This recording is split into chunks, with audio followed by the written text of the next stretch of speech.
The storm rolled in over San Francisco like a warning.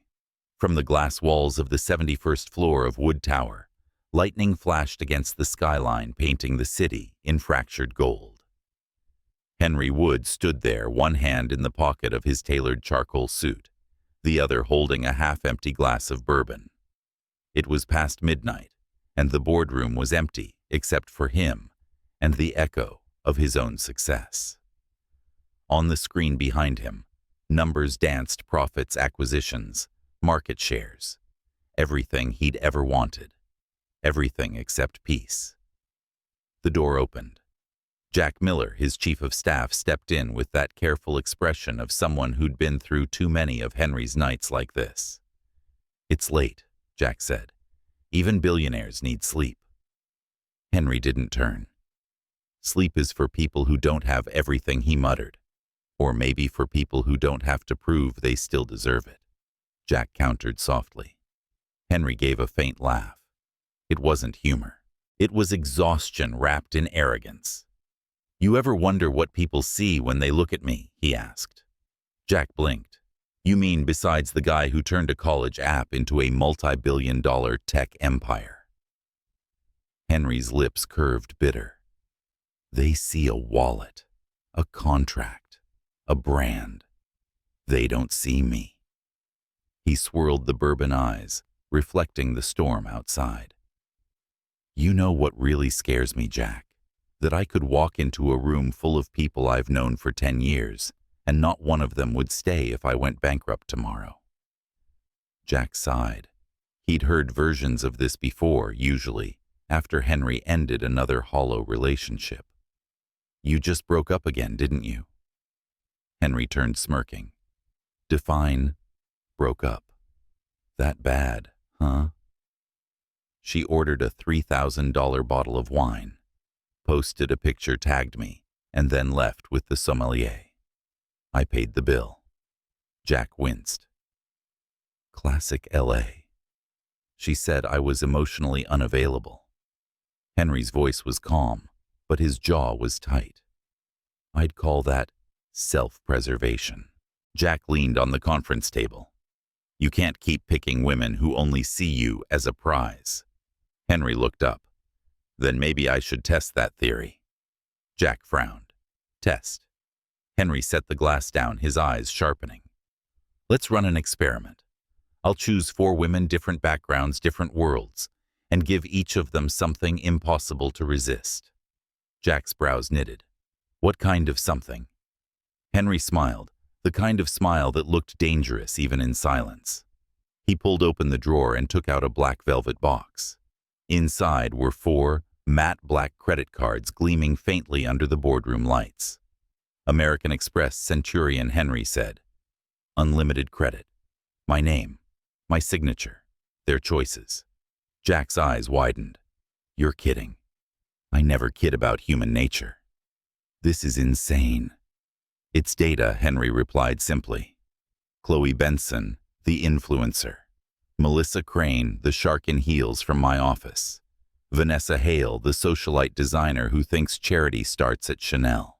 And—" He paused, almost amused. "Lydia Perry, the housekeeper who polishes my floors while singing off-key Whitney Houston songs." Jack blinked. "Your maid." "You're giving your maid a black card," Henry shrugged. "She won't take it. That's part of the test." Jack folded his arms. "You think you're running a psychological study. But this isn't Stanford, Henry. It's your life. Maybe I just want to see—" Henry murmured, if anyone out there still remembers how to say thank you without calculating interest. Lightning split the sky again, illuminating his face. He looked powerful, restless, lonely. The kind of man who could command an empire, yet couldn't trust a single soul inside it. 3 days later, 4 envelopes sealed with the Wood Tech crest arrived at 4 different doors across California. At a Beverly Hills penthouse, Chloe Benson shrieked when she opened hers, her followers recording every glittering second. "When your billionaire ex still spoils you," she laughed into her camera, swiping the card like a trophy. Within hours, the tag, Billionaire Love, trended on TikTok. At a glass-walled office in the financial district, Melissa Crane stared at the card as if it were her long-awaited promotion. She smiled coldly, already planning the transformation. New wardrobe, new image, new power. Finally, she whispered, "He'll see what he's been missing." In a Manhattan-style loft in Soma, Vanessa Hale clinked champagne glasses with her PR manager. "We'll call it Charity in Style," she said. "A gala to celebrate generosity, mine, of course." And in a small apartment across the bay, Lydia Perry looked at the envelope on her kitchen counter, like it might explode. The walls around her were cracked, the fridge humming too loudly. She wiped her hands on a dish towel before opening it, afraid to smudge something that clearly didn't belong to her. When she saw the black card inside her mouth fell open. "This can't be real," she whispered. Her younger brother's voice called from the couch. "What's that lid?" "Probably a mistake," she said, tucking the card back into its case. But then she saw the note, handwritten in Henry's precise script. "It for whatever you want. 3 days. No questions. HW." She stared at the words for a long time, then sighed. "Whatever I want," she murmured. That's a dangerous thing to say to a girl who grew up with nothing. That night, while the others filled carts with designer labels and diamond watches, Lydia opened her old laptop and searched St. Mary's Orphanage, New Orleans. The website was outdated, the photos pixelated, but one picture made her stop a playground slide, rusted and broken, the same one she used to climb when she was 6. The next morning, her bank app pinged with a charge for $200. Toys, food supplies, bus rental, New Orleans. Across the city, Henry was in his office sipping black coffee when his phone buzzed. Jack's voice came through the speaker. "You might want to see this, boss." Henry frowned. What did Chloe buy this time? Not Chloe. Lydia. He glanced at the tablet Jack held up. The list of transactions scrolled. Children's toys, coloring books, food donations, playground equipment. Henry's brow furrowed. She's either the worst scammer I've ever met, or the most interesting person in San Francisco. Jack smirked. "You don't think she's doing it for show? She doesn't even have Instagram." Henry leaned back in his chair. "Book me a flight. New Orleans." Jack blinked. "You're serious?" "Completely." Henry's gaze hardened, but something inside it flickered, something he hadn't felt in years. Let's see what a woman does when she's given everything and chooses kindness instead.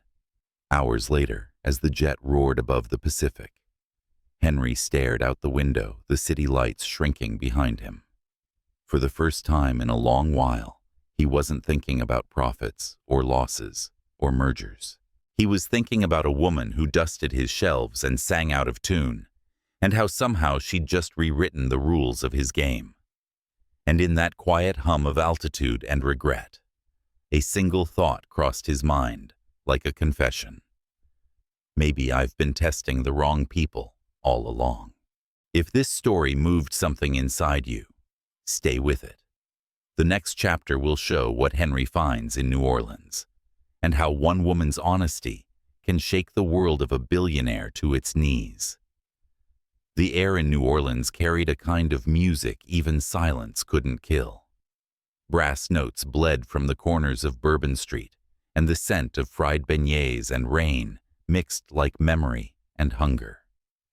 Henry Wood stepped out of the black car and looked around, the soles of his Italian shoes sinking slightly into the damp pavement. For a man used to private elevators and filtered air, the chaos of the city was jarring, alive, imperfect human. He wasn't here for tourism. He was here because of a line of credit and a woman who'd done the most inexplicable thing with it. Jack walked beside him, muttering into his earpiece, according to the GPS. The last transaction was made at this address. They stopped in front of an old brick building with chipped white paint and a faded sign that read, St. Mary's Orphanage. The gate hung crookedly, its hinges creaking like an old song. From the inside came the sound of laughter, high, unfiltered, and full of life. Henry hesitated before pushing the gate open. It was the kind of sound you didn't expect in a place that looked so broken. The yard was small but bursting with color. Balloons, red, blue, yellow, floated above the fence. A group of children ran in circles around a woman wearing a paint-stained t-shirt and a red clown nose. She had brown skin glowing under the Louisiana sun, and her curls, wild and untamed, framed a face lit up with laughter. It took him a second to realize it was Lydia Perry. She was down on one knee fixing a balloon animal for a little boy with crooked teeth. When it popped, she gasped, dramatically clutching her chest like a stage actress. The children roared with laughter. Henry found himself smiling before he could stop it.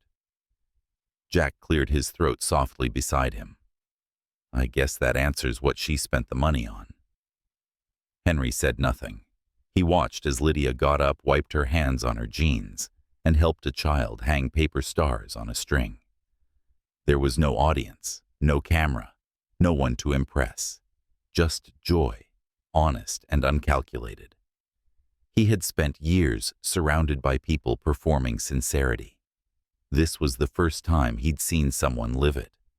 When she finally noticed him, her smile faltered. Mr. Wood, she said, disbelief lacing her voice. You came all the way here. Henry took off his sunglasses, the corner of his mouth tilting. You didn't expect me to, did you? I expected you to cancel the card, she said, half joking, half defensive. I was tempted. Their eyes met hers, curious, his unreadable. Around them, the sound of children's laughter filled the air again, like a shield from the awkwardness. A nun in a gray habit approached, wiping her hands on an apron. Are you the gentleman who sent the donation? She asked Henry kindly. Lydia's cheeks flushed. Sister, this is my employer. He lent me the card. The nun clasped her hands together. Then you should know, Mr. Wood, what your generosity did today. We replaced the broken swings, bought groceries for the month, even hired a plumber to fix the bathroom. God bless you. Henry glanced at Lydia, who looked mortified. She's the generous one. Sister, I just paid the bill. The nun smiled. Well then, both of you are blessed. She walked away, humming an old hymn. Henry watched Lydia carefully. Why here, he asked quietly. She hesitated, looking at the yard, her voice soft but firm. Because this is where I grew up. That's my handwriting on the wall over there. She pointed to faded letters painted across the orphanage bricks. Dream big, little one. I painted that when I was 12. I wanted the kids who came after me to believe it. He studied the words for a long time.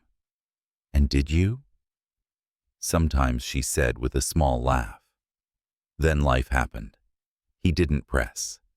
There was something sacred in her simplicity, something he didn't want to dissect, like another business model. That evening, as the sun sank behind the magnolia trees, Lydia walked him and Jack back to the gate. The children waved from the porch, clutching the balloons she'd given them. Henry stopped before getting into the car. You didn't buy yourself anything, he said. She tilted her head. What would I buy? Most people buy something that tells the world they matter. She smiled, slow and sincere. I don't need the world to know. Just them. He nodded, speechless for once. When she turned to go back inside, the red balloon tied to her wrist brushed his sleeve, and for a moment, it felt like a heartbeat passing between them. Back at the hotel, Jack poured himself a drink. Well, that's a first. You found someone who didn't fail the test. Henry stared out the window at the Mississippi River glimmering under the night sky. She didn't even know there was a test. Jack leaned on the counter. So what happens now? Henry didn't answer right away. I don't know, he said finally. But for the first time, I think I want to. The next morning, he found himself driving back to St. Mary's. The gate was open, and Lydia was sweeping the porch. She looked surprised, but not entirely shocked. You again, she said, amused. You must be lost. Maybe he admitted. Or maybe I'm curious. She leaned on the broom. Curious about what? What kind of person you are when you're not covered in paint and glitter. I'm less fun, she said, grinning. I doubt that. She looked at him for a long moment before setting the broom aside. Fine. There's a cafe 2 blocks down. They have decent coffee and bad service. Seems like your kind of place. He chuckled. Lead the way. The cafe was small, cramped, filled with the smell of chicory and nostalgia. Lydia ordered black coffee. Henry predictably asked for something complicated that the barista got wrong twice. She laughed at his face when he tried it.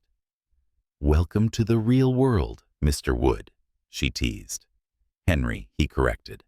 If we're drinking burnt coffee together, I think we're past formalities. She smiled, her eyes softening. Henry, then.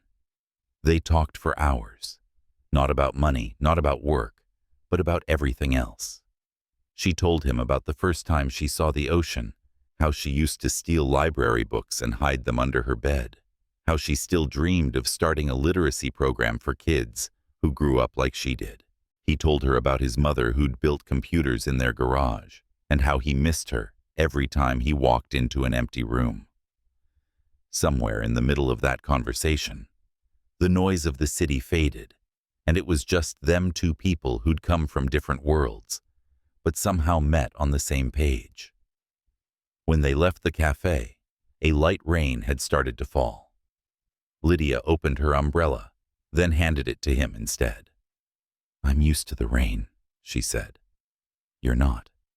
He took it slowly, eyes never leaving hers. You keep surprising me. She grinned. Good. That means I'm doing something right. He wanted to say something else, something that wasn't businesslike or clever, but she was already walking away, her curls glistening under the rain-red balloon, still tied to her wrist from yesterday. Henry stood there, umbrella in hand, realizing the absurd truth. For a man who owned everything this woman had just given him, something he didn't know he was missing.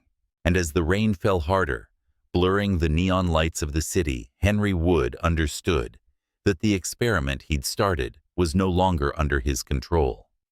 It wasn't about data or human behavior. It was about the way his heart had started reacting to a woman who had no price tag attached. He didn't know what to do with that. So he just stood there watching Lydia disappear into the narrow street, her laughter echoing faintly through the rain like a melody he was suddenly terrified to forget. Bạn đã nói bắt đầu viết phần 3, với độ dài 1.300 từ phong cách viết truyện, phong cách cinematic, audio drama mài. Dùng từ ngữ khéo léo tinh tế, viết tiếng Anh. Viết liền mạch không có đầu mục nhỏ. Cuối phần này không có CTA cảm xúc, tránh lặp lại nội dung phần trước. ChatGPT đã nói Part 3. Echoes in the rain, the storm in New Orleans refused to leave. For 2 days, thunder rolled through the city like a restless drumbeat, and the air smelled of wet asphalt and magnolias. Henry Wood sat in the back seat of the car parked outside St. Mary's Orphanage, watching raindrops slide down the glass. Jack sat beside him, tapping on his tablet, his voice calm but edged. You've been staring at that gate for 30 minutes, he said. Are we going in, or are we pretending to be detectives? Henry didn't move. She doesn't know I'm here. Jack sighed. Yeah, and that's not creepy at all. Henry gave a faint smile. I'm trying to understand her. Maybe try a normal way, Jack said dryly. Like, I don't know. Talking to her. But Henry wasn't listening. He opened the car door, stepped out into the rain, and walked through the gate. The yard was empty now. The balloons had wilted, the laughter gone. Only the chalk drawings remained swirls of color, bleeding into puddles.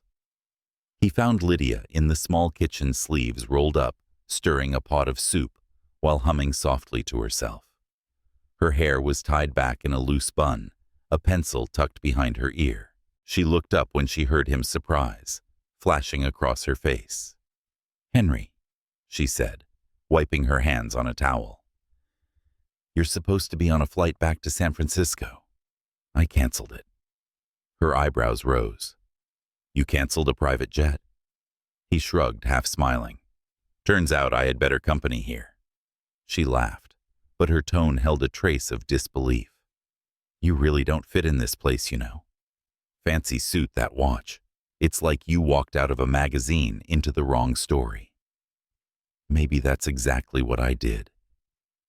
She shook her head, still smiling, and handed him a bowl. "Soup. It's not Michelin-starred, but it's warm." He sat at the old wooden table, the smell of garlic and thyme drifting through the air. For a long moment, neither spoke.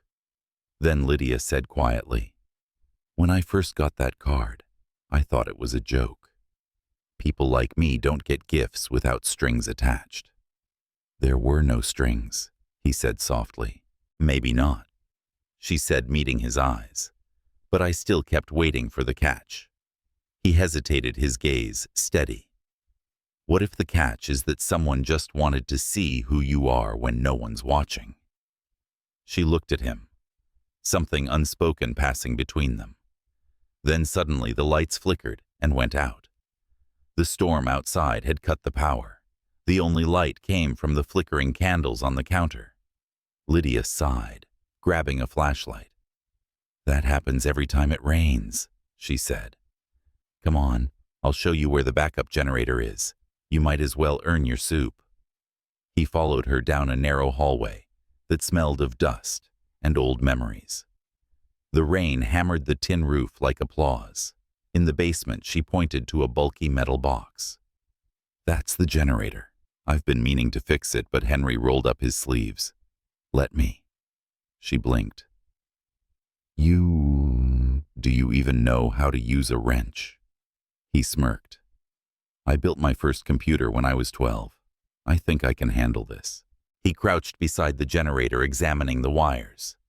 Lydia leaned against the wall, watching him with an amused expression.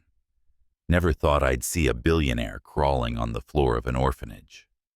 He didn't look up. "Maybe I needed the reminder that I'm still human." A spark flashed, and the lights came back on. The hallway glowed with life again. Henry turned a smear of grease on his hand. Lydia grinned. "Well, look at you, Mr. Fix-It." He laughed quietly. "Don't get used to it." They walked back upstairs, and for the first time that day, the house felt alive again. The children cheered from their rooms, shouting her name. Lydia smiled, waving up at them. Henry watched her, realizing she belonged to this world in a way he never had to his own. Later, after the children had gone to bed, they sat on the porch, the rain softening to a whisper. Lydia poured 2 cups of coffee, the steam rising into the cool night. "Why are you really here?" she asked finally. He hesitated, searching for the right answer. "At first I told myself it was curiosity. Then I thought maybe guilt. But now, I think I just wanted to know what it feels like to be around someone who isn't pretending." She looked at him for a long moment. "You don't have to understand me, Henry. You just have to be honest." "I'm trying," he said quietly. She smiled faintly. "Then you're already better than most." The wind shifted, carrying the faint sound of jazz from somewhere down the street. Henry leaned back, closing his eyes for a moment, letting the music and rain blur together. It felt unfamiliar, peaceful, dangerous. When he opened his eyes again, Lydia was watching him, her expression softer than before. "You know," she said, "I read about you once. Forbes called you the man who can buy anything." He laughed under his breath. "They were wrong." "Why?" "Because everything worth having isn't for sale. For a heartbeat, neither moved. The space between them felt charged, the air thick with something fragile. She looked away first, breaking the tension with a nervous laugh. You really should leave before Sister Marianne starts thinking we're plotting world domination in her kitchen. He smiled. I'll take my chances. She shook her head and stood her hand brushing his shoulder lightly as she passed. Good night, Henry. He watched her disappear inside the door, closing softly behind her. For a long time, he sat there staring at the empty swing set in the yard, the rain glistening on the chains. By the time Jack found him the next morning, Henry was still there, damp from the mist, but strangely calm. You look like a man who's lost something, Jack said. Maybe I finally found something, Henry murmured. Jack studied him. You're not coming back to San Francisco, are you? Not yet. Jack sighed. You know this isn't going to be simple. You and her. It's two different worlds. Henry's gaze stayed on the horizon where the clouds were breaking apart into pale gold. Maybe that's exactly why it works. For the next week, Henry stayed in New Orleans. He helped repair fences, drove the kids to school, even learned how to make gumbo under Lydia's watchful eye. Every day, he found something new about her. How she hummed when she cooked, how she always gave away the best portion, before keeping any for herself, how she never complained about the things she didn't have.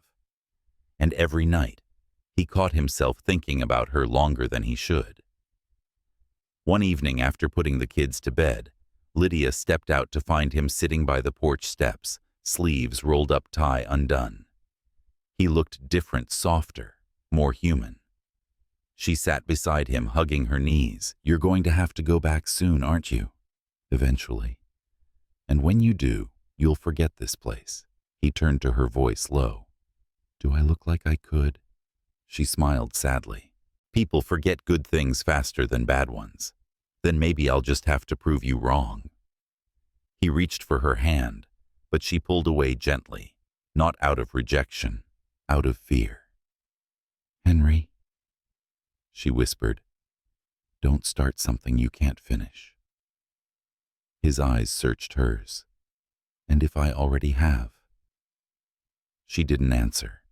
Instead, she stood, her silhouette framed against the dim light spilling from the doorway.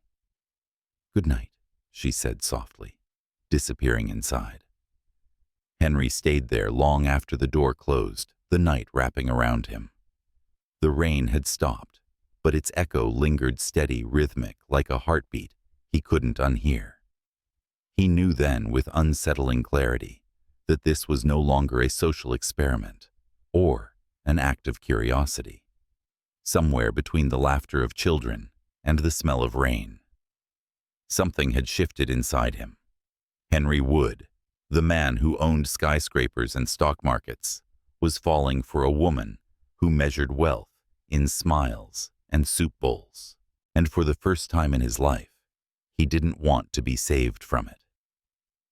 San Francisco looked different after New Orleans. The skyline that once pulsed like a monument to Henry's ambition now felt sterile, trapped behind glass and silence. From his office on the top floor of Wood Tower, he could see the fog curling in from the bay, swallowing the city in slow, deliberate breaths. The world below moved, but it didn't feel alive. Not like the orphanage, not like Lydia's laughter under the Louisiana rain. Jack stood at the door, a stack of folders under his arm. You've been back for a week, he said, and you haven't approved a single thing. The board's starting to ask questions. Henry didn't look up. Let them ask. You can't just ignore your life, Henry. You built this empire. You can't ghost it because of Jack stopped himself.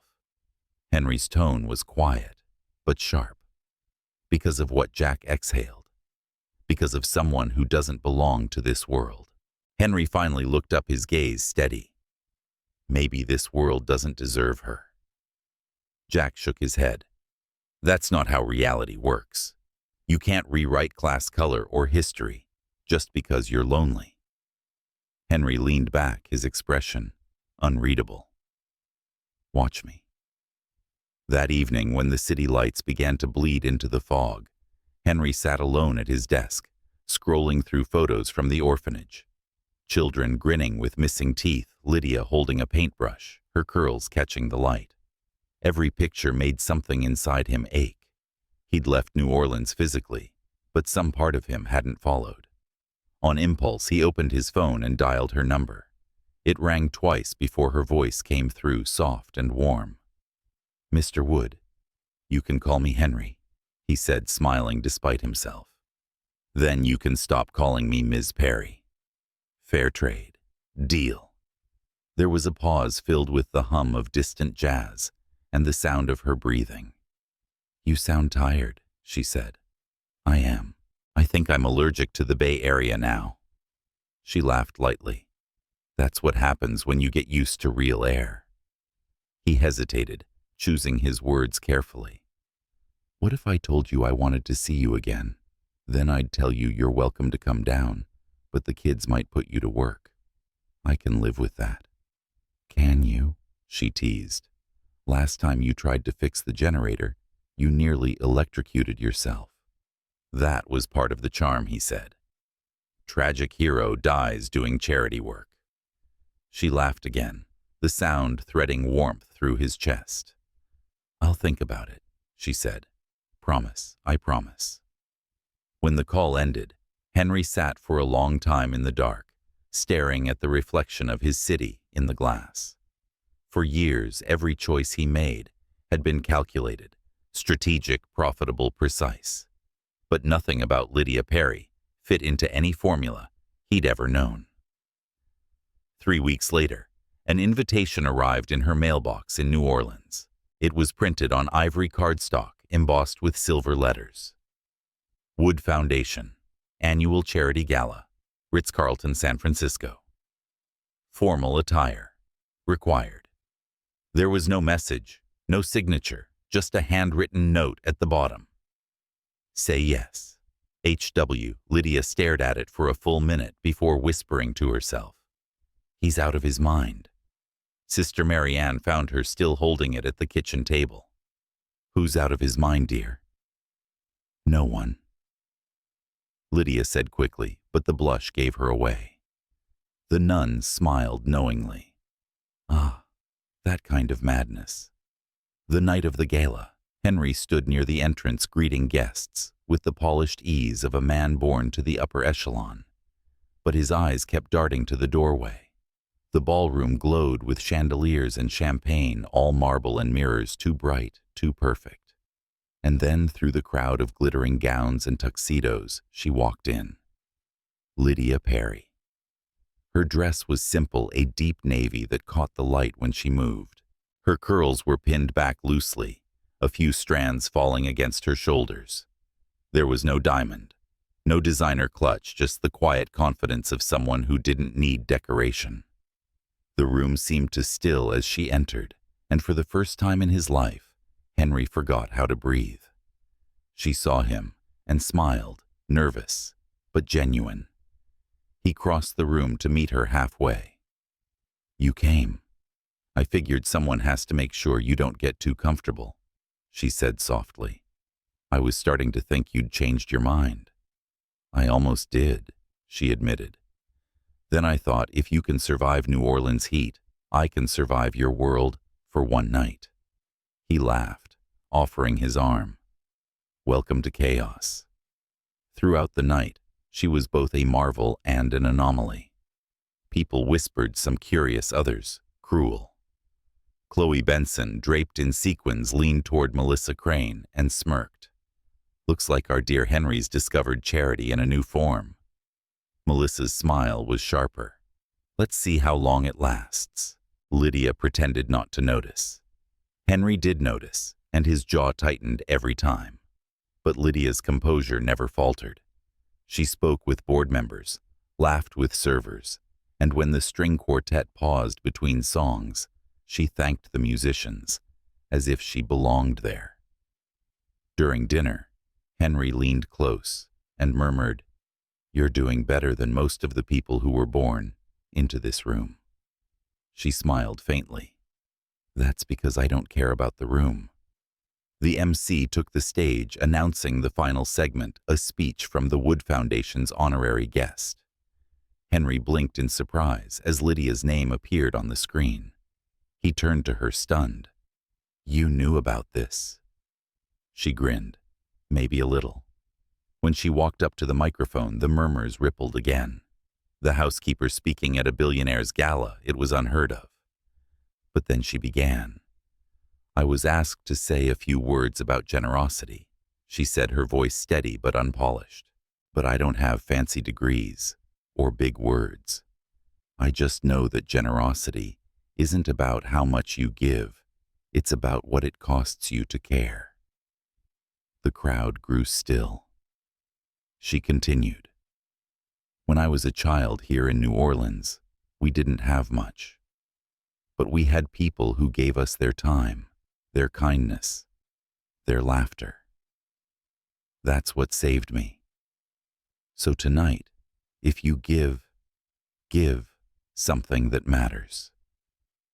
There was silence, then applause, slow and growing, until the entire room rose to its feet.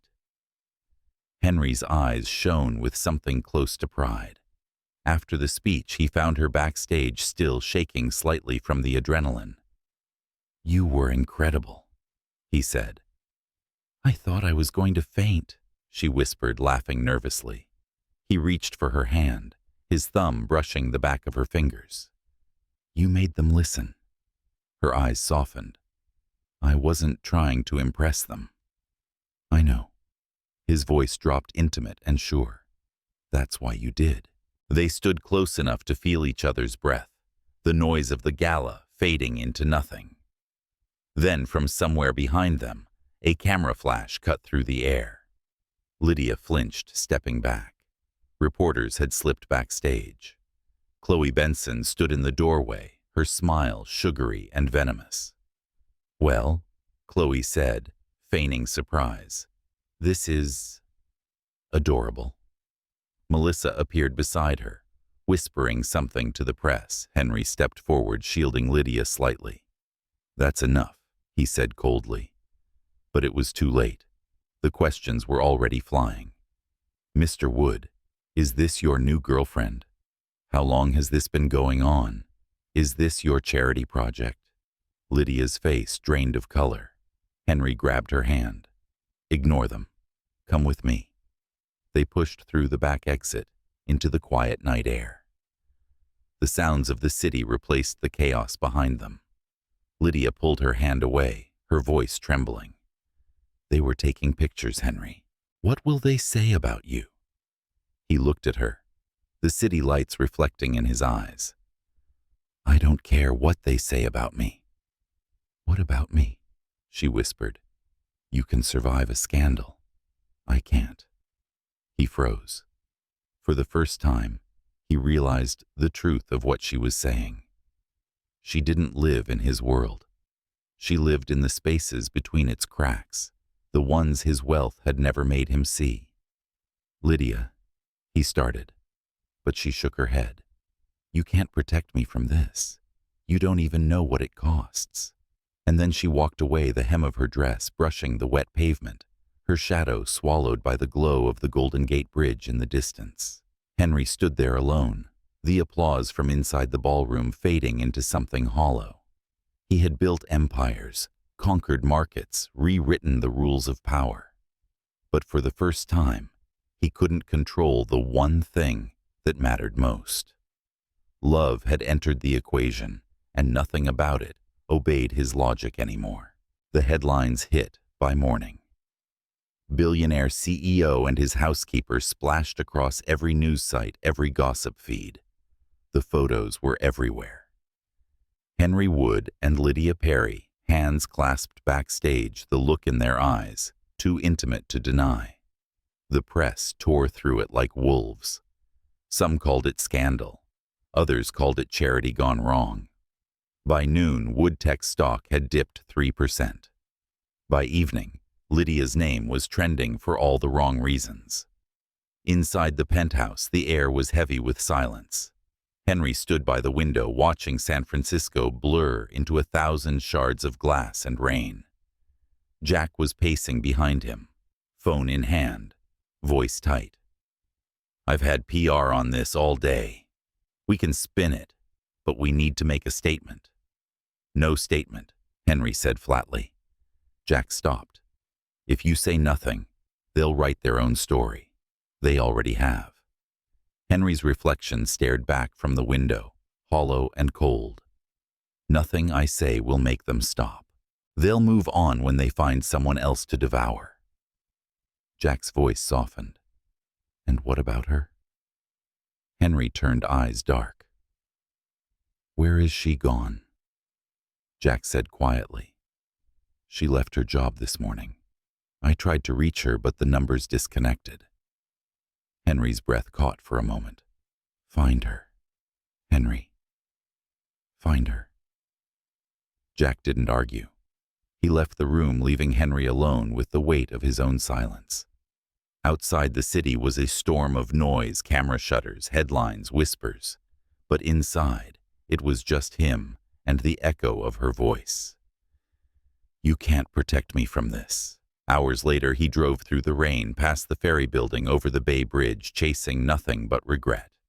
He stopped where the fog thickened, somewhere between the city and nowhere. His phone buzzed again, an address in Oakland from one of his security contacts. Lydia Perry, temporary residence. He didn't hesitate. The neighborhood was quiet, working class, the kind of place where streetlights flickered and laundry hung from balconies.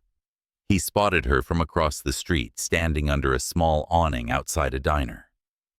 She wore no makeup, her curls damp, her hands tucked into the pockets of her denim jacket. She looked exactly like the woman he'd met in New Orleans, except now her eyes carried something heavier. When she saw him, she froze. "You shouldn't be here." He crossed the street anyway, the rain washing down his face. "You disappeared." "I had to," she said softly. "For once, I didn't want to see my name next to yours. I didn't mean for any of this to happen." "I know."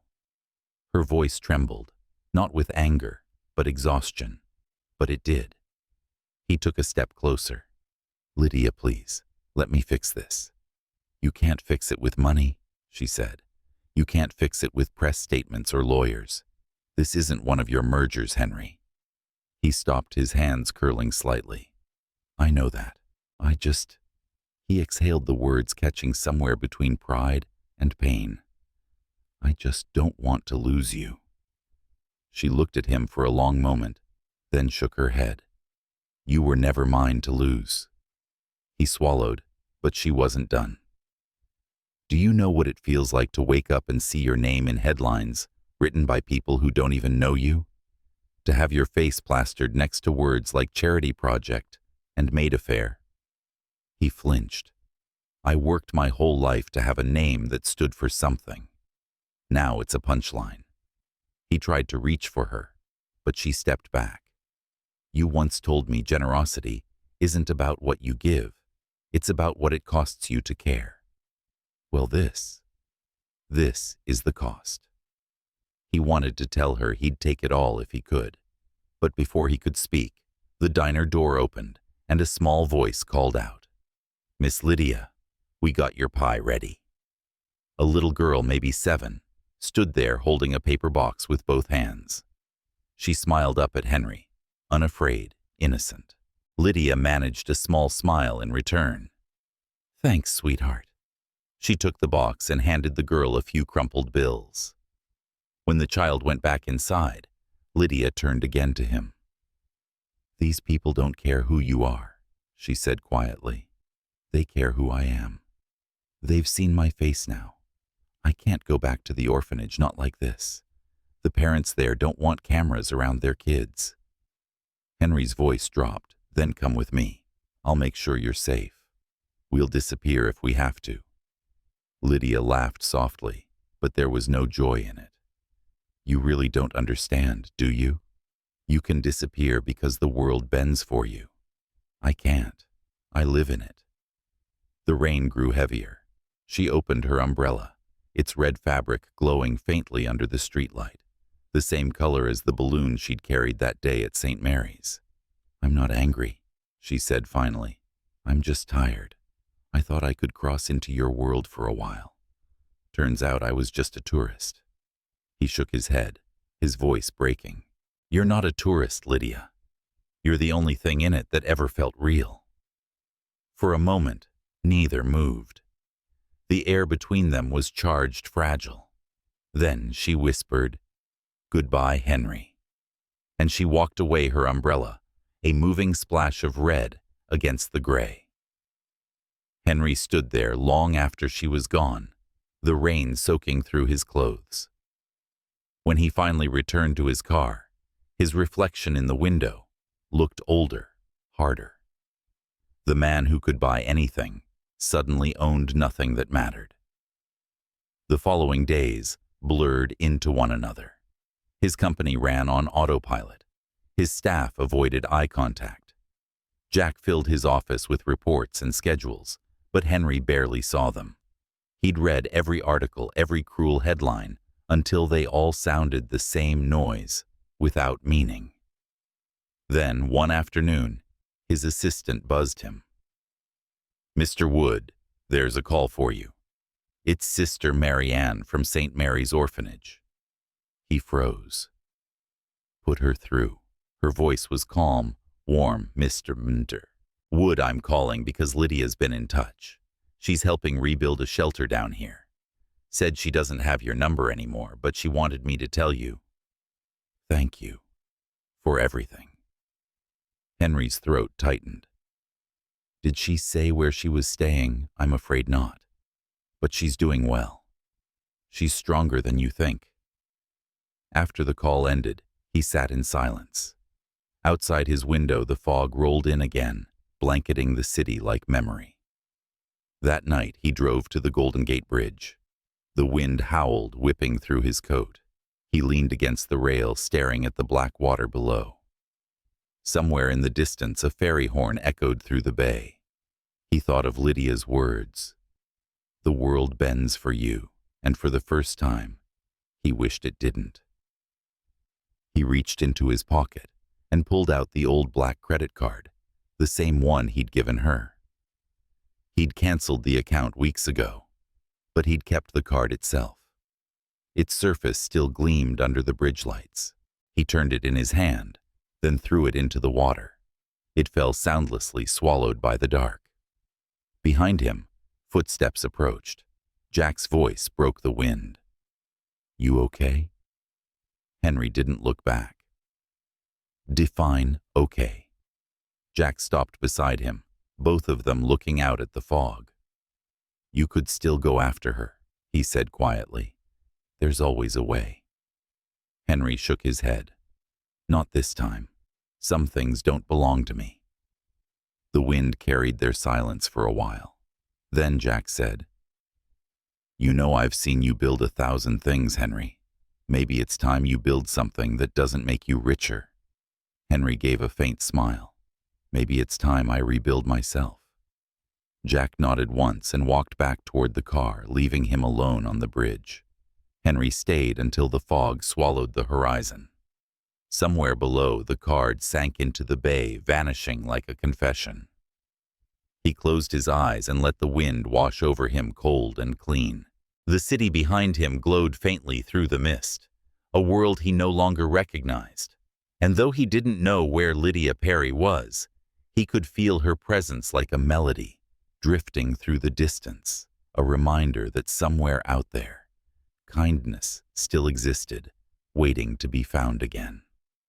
Autumn came quietly to San Francisco. The fog lingered longer each morning, curling around the skyline like a ghost that refused to leave. In the glass corridors of Wood Tower, Henry Wood moved like a shadow, present but distant, his brilliance dulled by something no one could quite name. Meetings passed without words from him. His assistants whispered about how the boss had changed, how the fire in his eyes had been replaced with something colder, quieter. The newspapers had finally moved on. The scandal had been replaced by fresher sins, another CEO's divorce, a senator's affair, a crash on Wall Street. Lydia's name no longer trended. It had disappeared like a ripple swallowed by larger waves. But for Henry, her absence was everywhere, in the silence of the elevator, in the untouched chair across his desk, in the way the city lights failed to impress him anymore. Jack found him one night standing alone on the rooftop terrace, sleeves rolled up, hair tousled by the wind. "You missed your own fundraiser," Jack said, not unkindly. Henry didn't turn around. "They'll raise the money without me." "That's not the point," Jack replied. "You built all of this to make a difference, remember?" Henry exhaled, watching the fog drift below like smoke. "I built this to prove I could. Now I'm not sure what any of it means." Jack's tone softened. "You're still the same man, Henry." "No," Henry said quietly.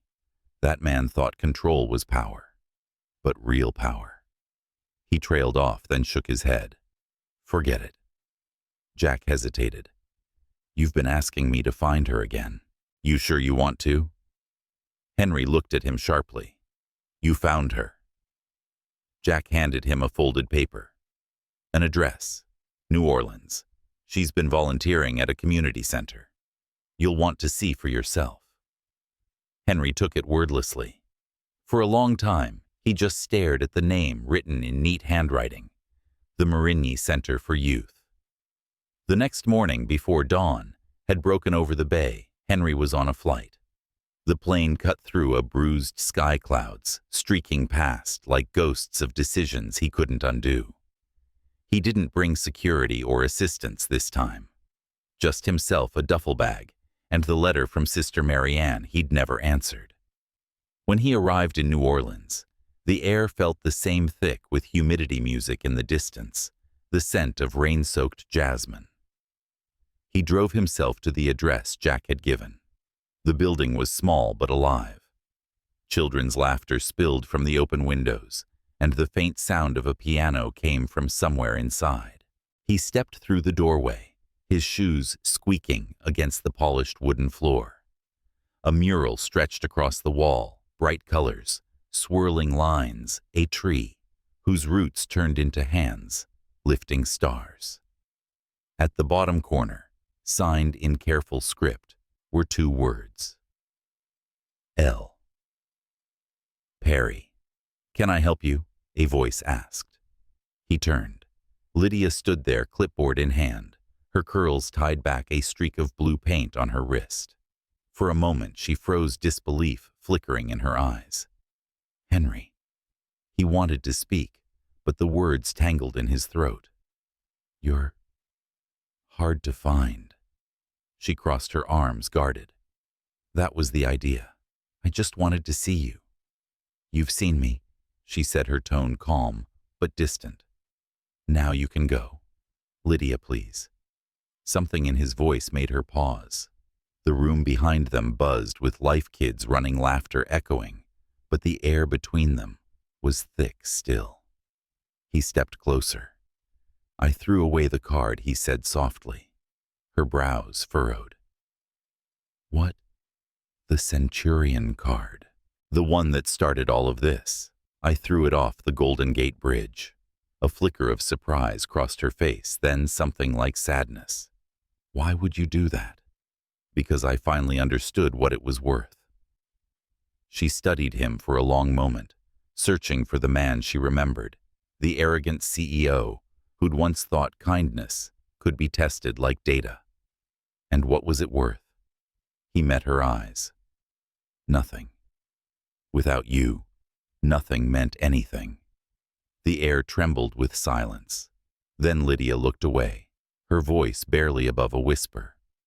"You can't just show up and say that, Henry. You can't walk back into my life like the last few months didn't happen." "I'm not asking you to forget," he said. "I just need you to know I'm not the same man who left you standing in the rain." Her laugh was quiet, bitter. "You're still wearing the same watch." He glanced at his wrist, then smiled faintly.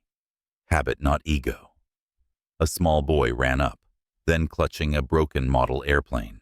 "Miss Lydia, can you fix it?" he asked. Lydia knelt down, her smile returning soft and maternal. "Let's see what we can do." She opened a drawer, found tape, and began repairing the toy with care. Henry watched silently, the precision in her hands, the patience in her movements. When the boy ran off again, Lydia looked up. "This is my life now, Henry. It's not big or glamorous, but it's mine. I can't let your world swallow it again." "I don't want to take it from you," he said. "I want to be part of it, on your terms." Her eyes softened but remained cautious. "You say that now. But what happens when someone else points a camera at us? When the world remembers what it did to me, I'll stand in front of the lens this time," he said quietly. For the first time since he'd arrived, her defenses faltered. There was sincerity in his voice she couldn't dismiss. That evening, after most of the children had gone home, she walked him through the building. The walls were covered in paintings and paper stars, the scent of chalk and sugar lingering in the air. They stopped at a window where the last light of day spilled in gold. "I didn't build this place," she said. "The community did. I just showed up and stayed long enough for people to believe in it." He smiled faintly. "Then maybe you can teach me how to do that." She turned to face him, eyes searching. "Why are you really here, Henry?" He hesitated. "Because I don't know how to move on without you." The words hung there, fragile and raw. Lydia took a deep breath, her expression softening. "You can't depend on me to fix you. I'm not asking you to," he said. "I just don't want to lose the part of me you woke up." Outside, the rain began again, a soft percussion on the roof. For a moment they said nothing. Then Lydia whispered, "You should go. It's getting late." He nodded slowly, the weight of unspoken words pressing between them. But as he turned to leave, she called out quietly, "Henry." He stopped. "Next week," she said, "we're hosting a community fundraiser. If you want to help, come as a volunteer. No suit, no cameras." He smiled, something real flickering in his eyes. "You have my word." When he left the center, the city lights reflected off the wet pavement like broken stars. He walked for blocks, his hands in his pockets, the sound of distant jazz echoing faintly from the French Quarter. For the first time in months, he felt something like peace. Not victory, not redemption, just stillness. A week later, true to his promise, Henry returned, not in a limousine, not with a press team, but in jeans and a worn t-shirt, sleeves rolled to his elbows. The kids barely noticed him, too busy chasing one another with paintbrushes. Lydia handed him a box of decorations and pointed toward the hall. "You can start with that wall." He looked around the room. The laughter, the mess, the life, and then smiled. "Bossy as ever." She raised an eyebrow. "Efficient, not bossy." For the next few hours, they worked side by side, hanging streamers, taping stars to the walls. At one point, their hands brushed just a brief touch, but enough to stir something familiar and dangerous between them. She didn't pull away. Neither did he. As the evening light poured through the high windows, the mural shimmered with color, the air filled with music and laughter. Henry stepped back, covered in flecks of paint, and watched Lydia laugh with the children. Something inside him loosened.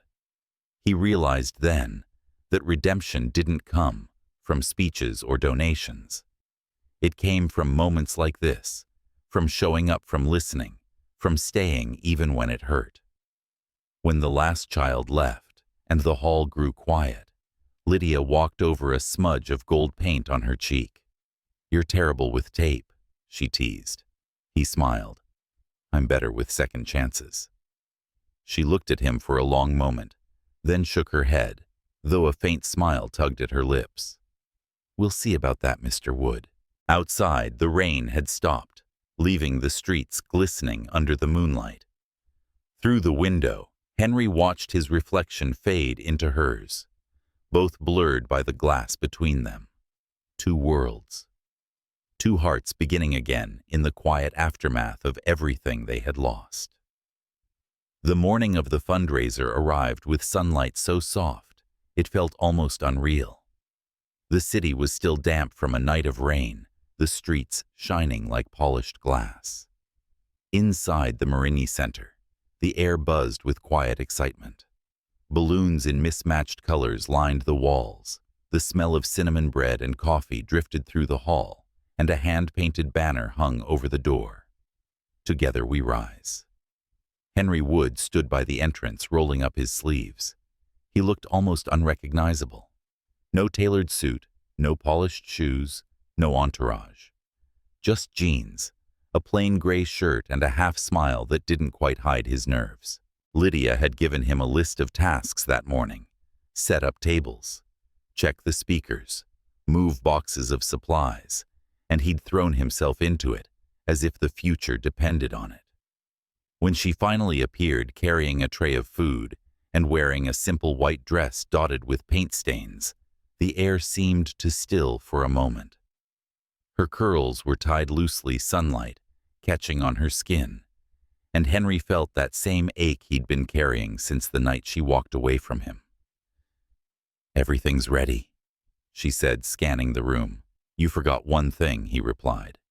She looked up. "What?" A smile. "You look like the general of an army." Her lips curved despite herself. "If I don't act like one, nothing gets done around here." He laughed softly. "Then I guess I'm enlisted." As guests began to arrive, locals, teachers, artists, small business owners, the hall filled with voices and movement. Henry blended in easily, talking with volunteers, pouring coffee, helping kids carry boxes. There was no trace of the CEO who once ruled boardrooms. Just a man quietly present, doing something that finally made sense. When a group of donors from the city's philanthropy board entered, Lydia froze for a second. She recognized one of them, Vanessa Hale, the designer who had once used Henry's charity gala for her own PR. Vanessa's polished smile faltered when she saw Lydia. But before she could speak, Henry stepped beside her, calm and grounded. "Vanessa," he said evenly, "good to see you outside a ballroom." Vanessa blinked, caught off guard. "Henry, I didn't expect this." He smiled faintly. "That's the point." Lydia stayed silent, letting him speak for once. But his tone wasn't defensive. It was resolute, almost gentle. "We're raising funds to rebuild 3 youth centers. Lydia's been running this one with almost no resources. I thought I'd help her do it right." Vanessa's gaze softened for a moment, though her pride kept her words clipped. "It's impressive. I'll contribute." When she walked away, Lydia turned to Henry. "You didn't have to do that." "I wanted to," he said. "You shouldn't have to stand alone anymore." She hesitated, something unspoken flickering in her eyes. "I've been standing alone a long time." He nodded. "I know. That's why I'm still here." The day unfolded like a slow symphony of laughter and effort. The fundraiser was messy, imperfect, and real. Children painted faces, elders danced to jazz from an old speaker, and the donation jars filled faster than anyone expected. Lydia worked nonstop, her hands stained with color, her voice hoarse from giving directions. But every time she turned, Henry was there, steady, quiet, carrying what she couldn't. By sunset, the hall glowed with gold light filtering through the tall windows. The event had surpassed every goal. Sister Marianne made a short speech, her voice trembling as she thanked everyone, and when she mentioned Lydia's name, the crowd erupted into applause. Lydia tried to hide behind a tray of cookies, but Henry nudged her gently toward the front. She shot him a glare. "You did this," he smiled. "You earned it." When the applause faded and people began to leave, the two of them stood by the open door, watching the light fade over the bayou. It was quiet now, the world catching its breath after a long day. Lydia exhaled, her shoulders finally relaxing. "You stayed." "I said I would," he replied. She turned toward him. "And after tonight?"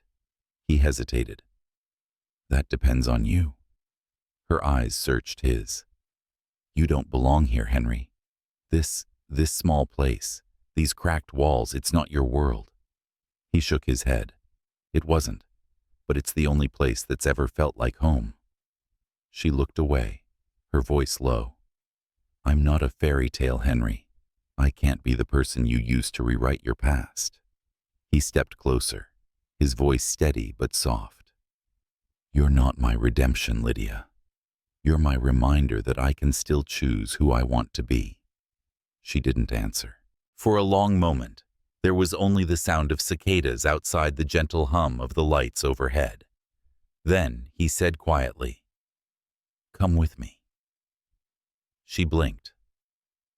"What I'm opening a new foundation," he said. "One that actually matters. A partnership between Woodtech and the centers here. You'll run the program. Equal leadership, equal say." Lydia frowned, half smiling. "You're offering me a job. I'm asking you to build something with me," he said. "Something real." She studied him as if waiting for the catch, but there was none. His eyes, once sharp with calculation, now carried only sincerity. "And if I say no?" He smiled faintly.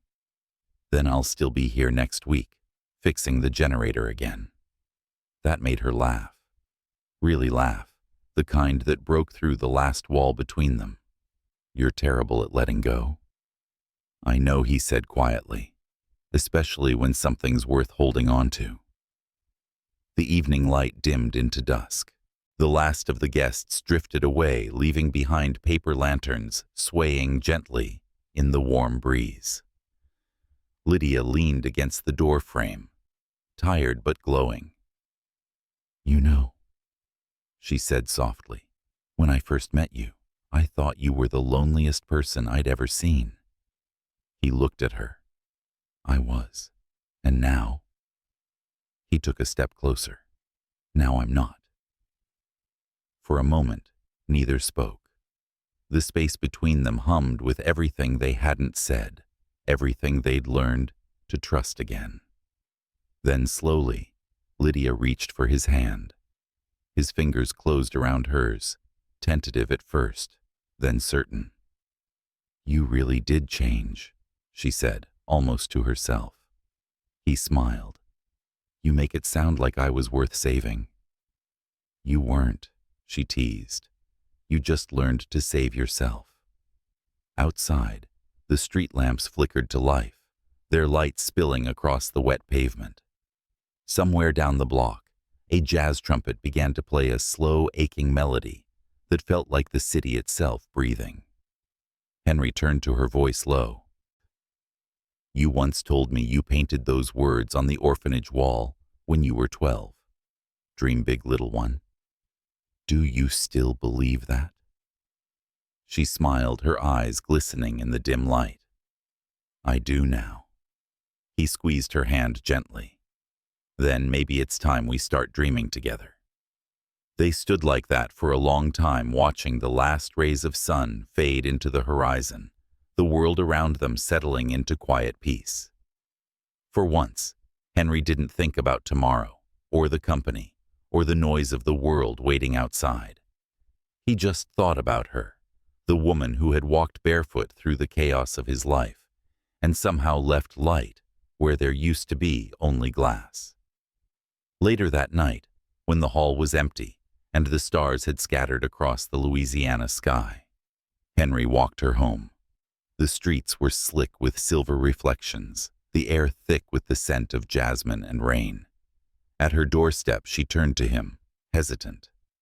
Henry, whatever happens next, don't lose this. The version of you that shows up. I won't, he said. Not if you keep reminding me who he is. She smiled, and this time it reached her eyes. Then she leaned forward and kissed him a soft, deliberate kiss that carried both promise and forgiveness. When she pulled back, she whispered, "Good night, Mr. Wood." He smiled against the quiet. "Good night, Miss Perry." As she stepped inside, he looked up at the window, where the light glowed faintly through the curtains. The music from down the street faded into the night, replaced by the hum of crickets and the slow rhythm of the river.